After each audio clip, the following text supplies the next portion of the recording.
بسم الله الحمد لله والصلاة والسلام على رسول الله وعلى آله وصحبه ومن اهتدى بهدى أما بعد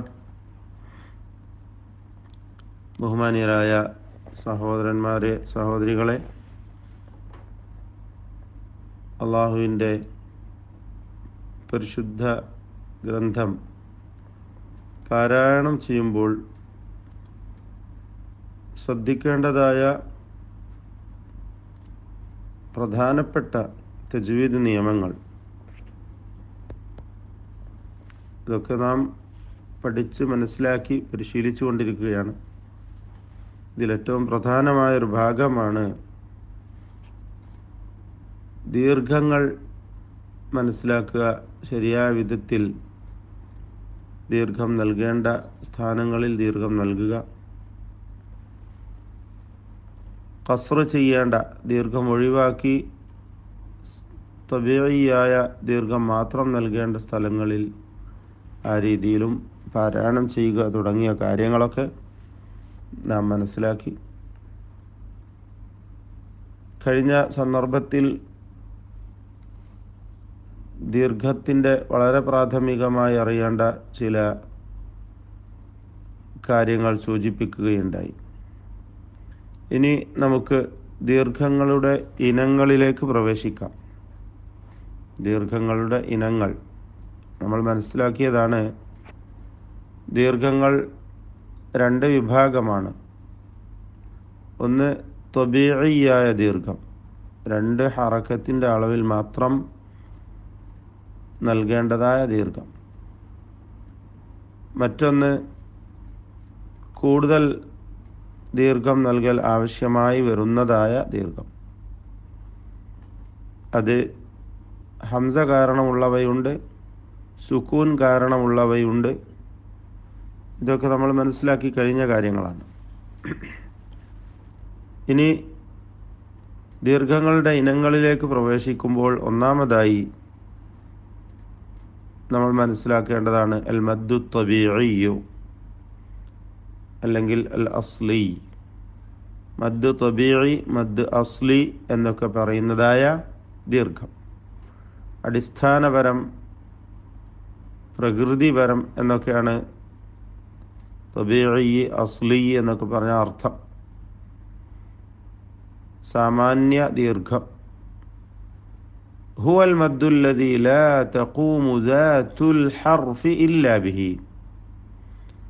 ദീർഘാക്ഷരത്തിൻ്റെ ഹർഫിൻ്റെ ദാത്ത് നിലനിൽക്കുകയില്ല ഈ ദീർഘം കൊണ്ടല്ലാതെ. എന്ന് പറഞ്ഞാൽ ദീർഘാക്ഷരത്തെ ഉച്ചാരണത്തിൽ കൊണ്ടുവരാൻ മാത്രം മതിയായ ദീർഘം, അതിലപ്പുറത്തേക്ക് നീട്ടാൻ പാടില്ല. ولا يتوقف على سبب من همز أو سكون.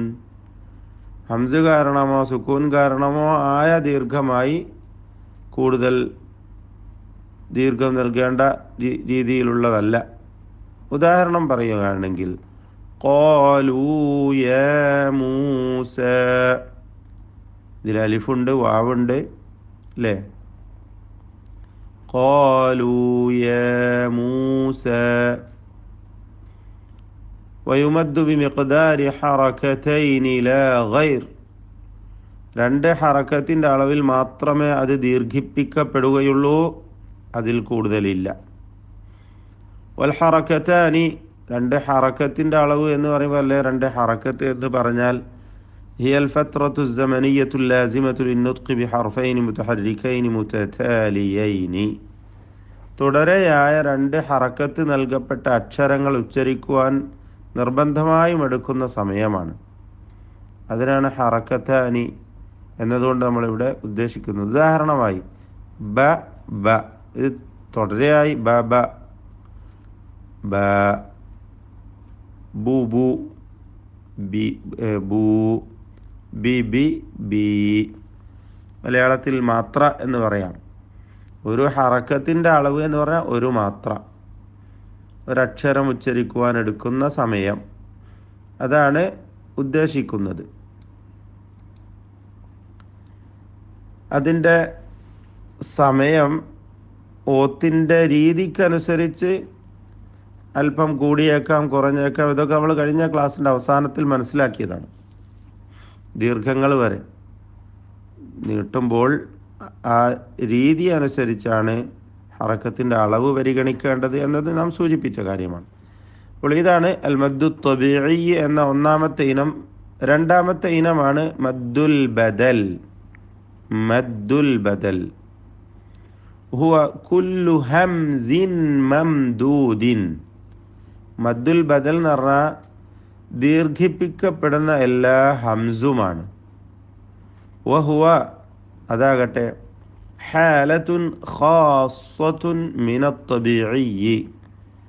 ത്വബീഇയായ ദീർഘത്തിൽ തന്നെയുള്ള ഒരു പ്രത്യേക അവസ്ഥയാണ്. വയുമദ്ദു ബിമിഖ്ദാരി ഹറകതൈനി. രണ്ട് ഹറക്കത്തിൻ്റെ അളവിൽ മാത്രമാണ് അതും ദീർഘിപ്പിക്കപ്പെടുക. നമ്മുടെ റിവായത്താണ് ഇവിടെ പരിഗണിക്കേണ്ടത് കേട്ടോ. എന്തൊരു കാര്യം പറയുമ്പോഴും നമ്മുടെ റിവായത്ത് അനുസരിച്ച്. റിവായത്തു ഹഫ്സിൻ അൻ ആസിമിനിൽ കൂഫി റഹിമഹുമല്ലാഹു തആല. അതായത് ഹംസ കൊണ്ടുള്ള ദീർഘിപ്പിക്കപ്പെടുന്ന എല്ലാ ഹംസും, അതാണ് മദ്ദുൽ ബദൽ. ദീർഘിപ്പിക്കപ്പെടുന്ന എല്ലാ ഹംസും എന്നല്ലേ പറഞ്ഞത്. ഉദാഹരണം ആമനു, ആമനു.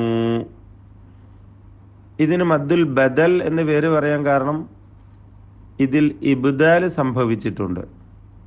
ഇബ്ദാൽ അതിൻ്റെ അസ്ലിലേക്ക് നമ്മൾ നോക്കിയാൽ അഅ്മനു എന്നായിരുന്നു. ഹംസ മാറി അലിഫായതാണ്.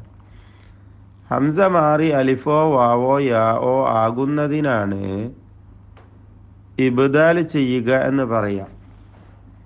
അങ്ങനെ ഇബ്ദാൽ ചെയ്യപ്പെട്ട ദീർഘത്തിനാണ് ബദൽ എന്ന് പറയും. എന്നാൽ ഇവിടെ പറഞ്ഞ കാര്യം കുല്ലു ഹംസിൻ മംദൂദിൻ, ദീർഘിപ്പിക്കപ്പെടുന്ന എല്ലാ ഹംസും. അതുകൊണ്ട് തന്നെ സാങ്കേതികമായി ബദൽ വ ഷബീഹും ബിൽ ബദൽ എന്നും പറയും. മദ്ദുൽ ബദൽ അതുപോലെ ഷബീഹും ബിൽ ബദൽ. കാരണം അതും ബദലായി പരിഗണിക്കപ്പെടുന്നു എന്നതുകൊണ്ട്. ആമനു, ഊതു. ഇവിടെ ഊതു ഉതു എന്നായിരുന്നു അസ്ല്. ഈമാന അസ്ല് ഇമാന എന്നതാണ്.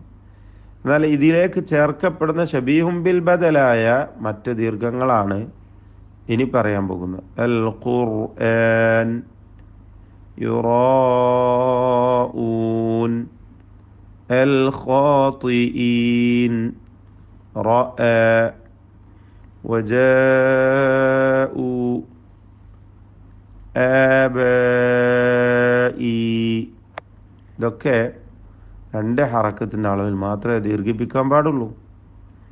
എന്നാൽ ഇതിൽ കൂടുതൽ ദീർഘിപ്പിക്കുന്ന റിവായത്തുണ്ട്. അവർ ഈ പറഞ്ഞ എല്ലാ ദീർഘങ്ങളെയും ബദലും ഷബീഹും ബിൽ ബദലുമായിട്ടുള്ള എല്ലാ ദീർഘവും കൂടുതലായി ദീർഘിപ്പിച്ചുകൊണ്ട് പാരായണം ചെയ്യുന്നവരാണ്. നമ്മുടെ റിവായത്തിൽ ഇത് രണ്ട് ഹറക്കത്തിൻ്റെ അളവിൽ മാത്രമേ ദീർഘിപ്പിക്കുകയുള്ളൂ. ബദൽ ആയതുകൊണ്ട്, ഇബ്ദാൽ ചെയ്യപ്പെട്ടതായതുകൊണ്ട് ചില സന്ദർഭത്തിൽ അത് എന്താകുന്നു, ഹംസ തിരിച്ച് അസ്ലിലേക്ക് തന്നെ മടങ്ങുകയും ചെയ്യുന്നതാണ്. അല്ലേ? നുമീനു എന്ന് പറയുക. അവിടെ നൂമീനു എന്ന് ഇബ്ദാൽ ചെയ്ത് ഓതുന്ന വേറെ റിവായത്തുകാരുണ്ട്.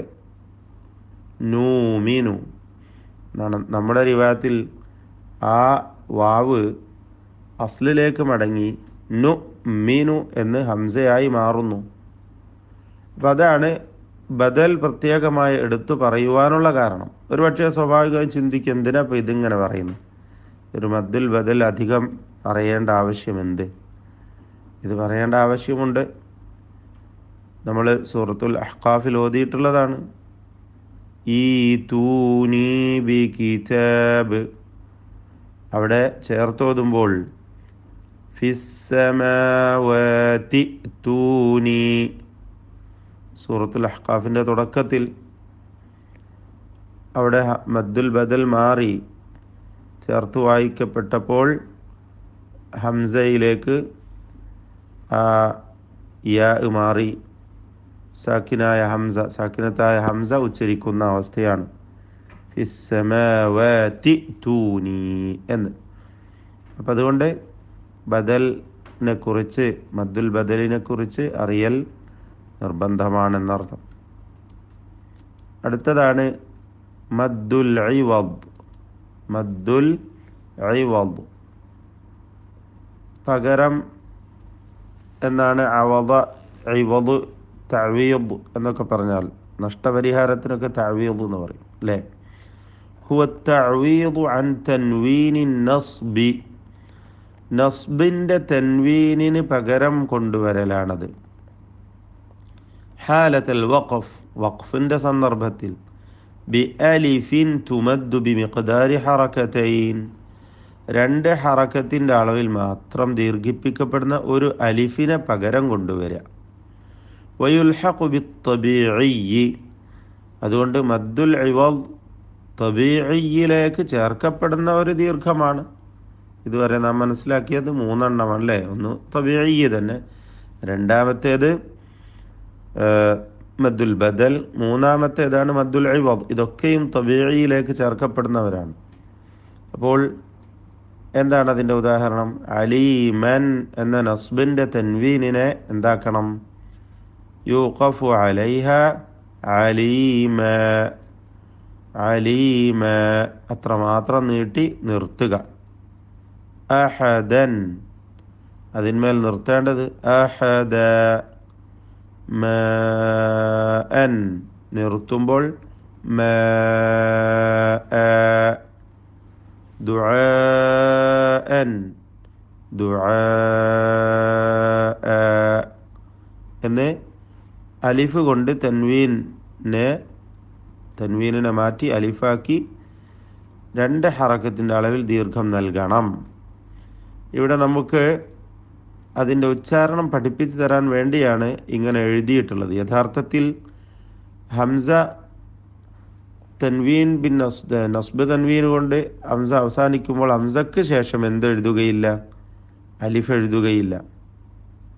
അതുപോലെ താ മർബൂത്തക്ക് ശേഷവും എഴുതുകയില്ല. താ മർബൂത്ത പിന്നെ മദ്ദുൽ ഇവദായി ഉച്ചരിക്കുകയുമില്ല. എന്നാൽ ഹംസ ഉച്ചരിക്കും, അലിഫാക്കി ഉച്ചരിക്കുമെങ്കിലും അലിഫ് ഹംസയുടെ ശേഷം എഴുതപ്പെടുകയില്ല എന്നത് പ്രത്യേകം ശ്രദ്ധിക്കേണ്ട കാര്യമാണ്. ഇവിടെ ശ്രദ്ധിക്കേണ്ട മറ്റൊരു